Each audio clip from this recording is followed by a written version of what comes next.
What'd you do all weekend? I'm mostly laid low. What kind of an answer is that? I can't be locked into a 9 to 5. Tell me about it. You need a ride? I don't want to interrupt your lunch. You talk about being a mercenary. It's time to put your toe in the water. We could do this the easy way or the hard way. Things have escalated. I devised an avenue of attack. Doggone. Hello, everyone. My name is Heather Hurt with the NRW, where nerds rule the world. And I am back with Jon Heder, who I feel like I just talked to you like 2 months ago. I don't know if you remember me. Yeah. It's nice. It's nice to be one of those actors where you got movies coming out a few months apart. I get to taste that every now and then. But in this case, yeah, it's nice. Then you can start remembering faces like, yeah, we know what we're doing. You know everything already. Awesome. Perfect. Let's talk about, so it has been a few months since Waltzing with Brando, and now you have TAPAWINGO coming out, who you play Nate for. What is it like going from the transition from kind of a more serious film? Yes, it had elements of comedy, but it was more serious, to kind of going back to your natural state. My natural resting face, as they say. No, I mean, it's, it's weird to say the natural state. Waltzing with Brando, I'm bringing in a performance. I'm trying to give a performance that's probably a little bit more of a natural me. And yet, I know what you mean. Well, everybody thinks natural because I started out my career with a movie like Napoleon Dynamite, which is me, but also very pushed. It's all elements of like, but yes, I mean, TAPAWINGO is definitely within the realm of the kind of projects. Well, I'd say it's more. It's not more so. It's not a comparison contrast with Waltzing with Brando. I loved that project just as much, and I was very much drawn to that. But yeah, I think just comedy wise and kind of the kind of characters and the weirdness is definitely, TAPAWINGO ticks a lot of those boxes. Yeah.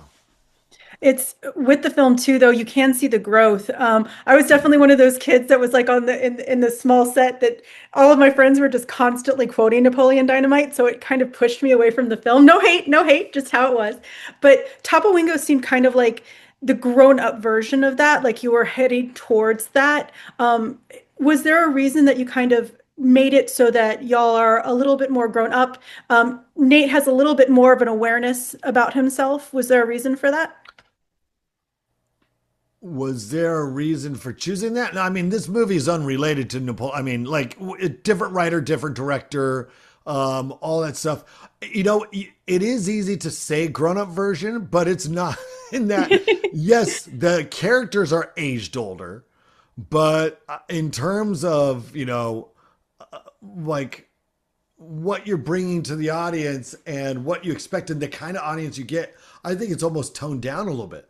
It's almost younger. I mean, this movie, I was not to like, pigeonhole just our audience, but I was like, oh, this movie would be perfect for young teenagers, especially young teenage boys who like rock and roll.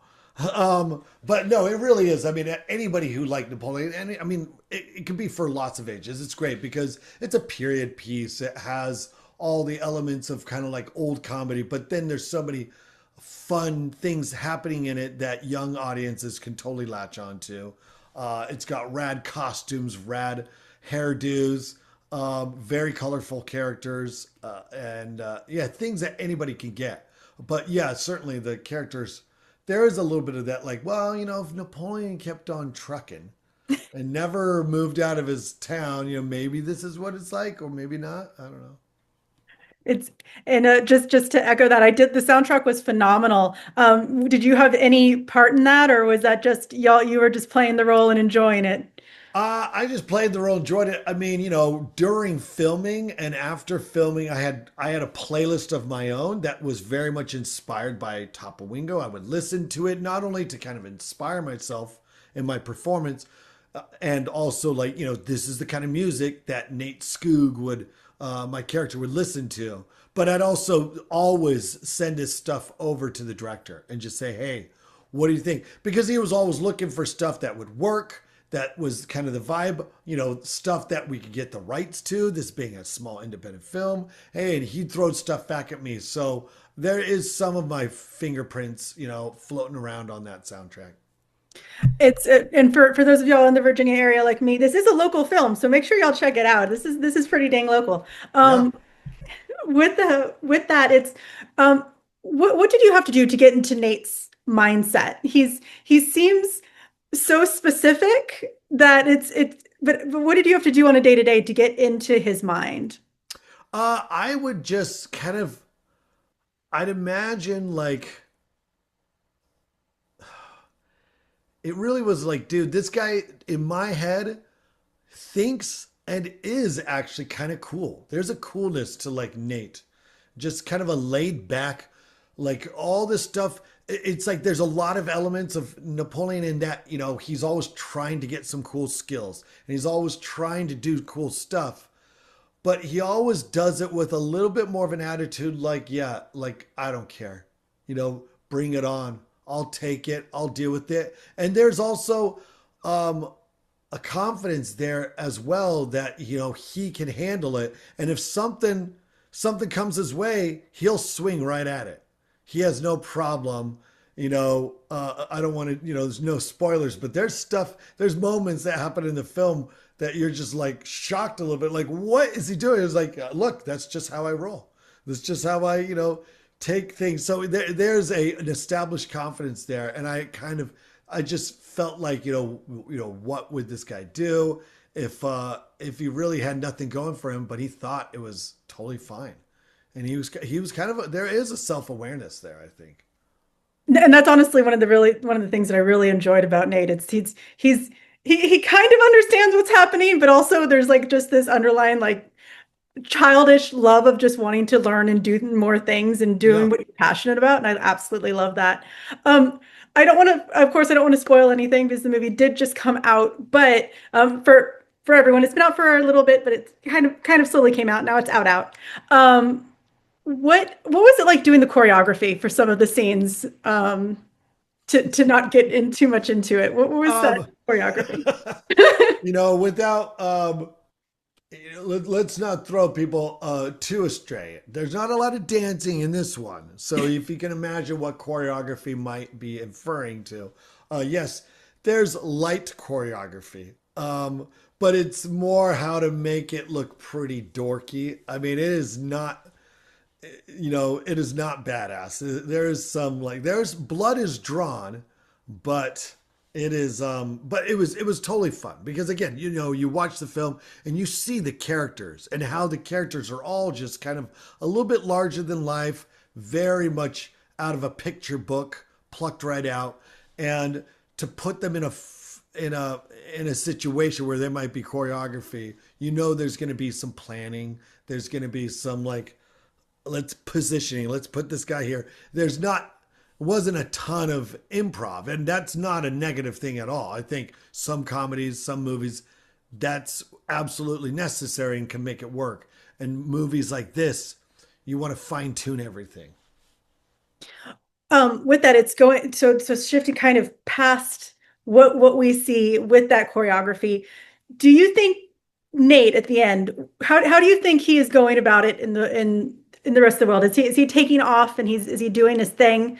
Do you think he's a success post the film?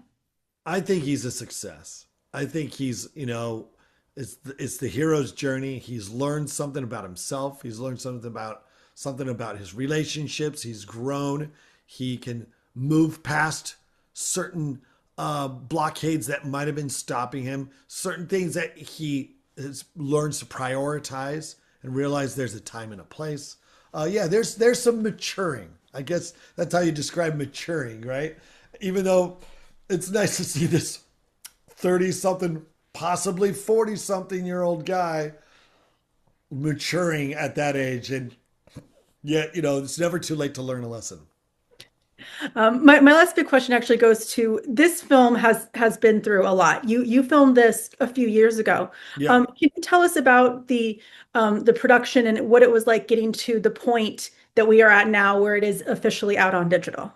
Well, you know, it was an independent film. We shot it, and you know, a couple of years ago, and it was super fun. Like most independent films I do, you just bond with the cast and the crew. You're stuck together for a little while, creating this thing that everybody's pretty much all on the same page in terms of the vision. So we had a blast. We shot in Virginia, Southern Virginia. It was beautiful, but it was hot and sweaty, which was perfect for our film. And then, like a lot of films, a lot of independent films, we didn't have distribution. We kind of had to wait to shop it around, editing it just right. There was a lot of stuff we shot. So it really took the director and the editor a little, more time than usual, I guess, to really like, oh, this really works. But you had to let go of your babies sometimes. You got to you got to make it tight. You got to make the story work. And so there's going to be a lot of deleted scenes and extra special features that, for big fans, there'll be a lot of fun stuff. Jon, thank you so much for your time. Tapawingo is available right now on digital on demand. Please go check it out on all of those digital streaming places. Thank you so much, and you have a wonderful day. Thank you. Well, you too. Do you want to grab some food? What? Oh, yeah, sure. Well, my mom's not home, so I can't have anyone over.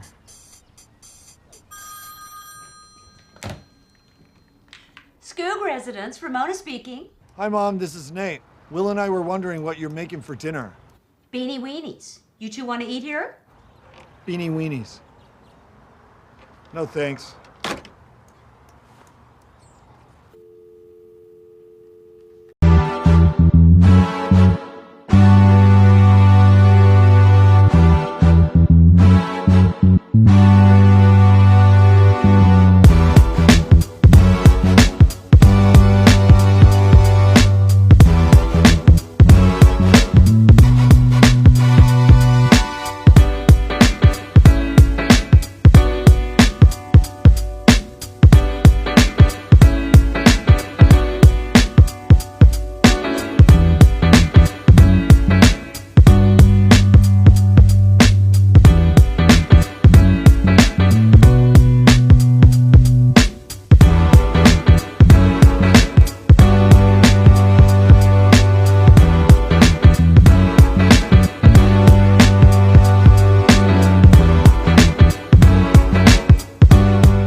Nerds rule the world. Pleasure chatting with you. Love to all my nerds who rule the world. Nerds rule the world. Yes, we do. Thanks. Nerds rule the world. Thank you. I love the nerds ruling the world, so more power to you. Patrick, what up, man? And yes, they do. Nerds rule the world, kid. Yes, sir. Thank you. Awesome. Kuya P, nerds rule the world. Hello. Yes, they do. Yes! Oh, Nerds rule the world. I got It's in the title of your show, like nerds rule the world. Like I want more black weirdos on screen, and I don't feel like we ever get to see that very much. Thank you so much. Nerds do rule the world. Yes. Thank you. They're nice to meet you. Nerds do rule the world. We do. We're phenomenal, aren't we? Thank you, nerds rule. Love it. Hello, Sarah. Hello, Julian. Yes. Rock on. I love it. Thank you so much. It's good to see you. I love Nerds Rule the World. But yeah, there's a heavy nerd component, man. Yeah. And at the end of the day, if you ask me, nerds rule the world. So Absolutely. And you're right. Nerds do rule the world. We're just the best. Yes. Yes. Nerds do rule the world. I agree. We do. I agree. We're awesome, aren't we? Thank you, ladies. So much. Yes. Thank you, guys. Bye. And nerds really do rule the world. Thank you, sir. It's your boy Kuya P. Nerds rule the world. Thank you so much, guys. I appreciate you. do. They rule the world all right. Yes. Take care, Tony. Thank you, guys. Well, I was good until I saw that this is Nerds Rule the World. So are we talking about like everybody you interview is a nerd, right? Oh, it's a legal requirement. It is. It's a legal requirement. Or are you, or the second you popped on screen, I was like, wait, are you supposed to be the queen nerd then? I hope so. My handle is Heather is a nerd, so I am a professional at least. Okay. But then you enter that whole question of like, well, if you're calling yourself a nerd, are you really a nerd? True nerd, would they call them? I don't know. I'm going to start going cross-eyed. gonna psychoanalyze this a little bit. Yeah.